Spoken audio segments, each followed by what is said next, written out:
క్రూర ముఖాలు రాకుండా కాపలా కాయమా నేను. ఎవరా? నువ్వేరా? మీరిద్దరు ఆడ పండుకుండేది, నేను ఈడ కావులు ఉండేదా? అవును. అట్లా వద్దులే. ఇంకెట్లా? పద చెరుగు పక్క పడుకున్నా, నేను అవతల పక్క ఉంటా. అవతల పక్క వద్దు, యువతల పక్క వద్దు బాయ్. మేమెరువురు పబ్లిస్తాం, నువ్వు కాపలా కాయాల్సిందే. నాకు భయం రెడ్డి. కొండంత రెడ్డి నేనుండగా నీకెందుకు భయము?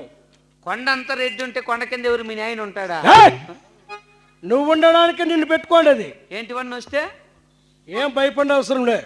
ఈ చంద్రాయుధం తీసుకొని కాపలాగాయ. చంద్రన్నకి ఎంత జంపు ఉందా? చంద్రన్న ఆయుధం కాదురా, చంద్ర ఆయుధము అంటే ఖడ్గం. నీ మగం సీతారం కట్టిది. సీతారం కట్టి లోపల ఉంది బాయ్. దీన్ని ఎత్తుకొని కావులు ఉండాలి. మా తాత ముత్తాత నుండి వస్తున్నది అది. వంశపారపర్యంగా వస్తున్న ఆయుధం. అవును.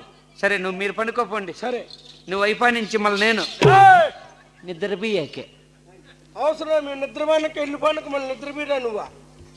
ఈడు జైడు లింగడి లింగడి లింగడి లింగడి కింద బొంగడి వానమ్మ వాని అక్క. నేను అనింది నీ అమ్మ నీ అక్క అని. ఈ మోరు అట్లే వదిలేసింటే తిట్టుకుంటా అండ.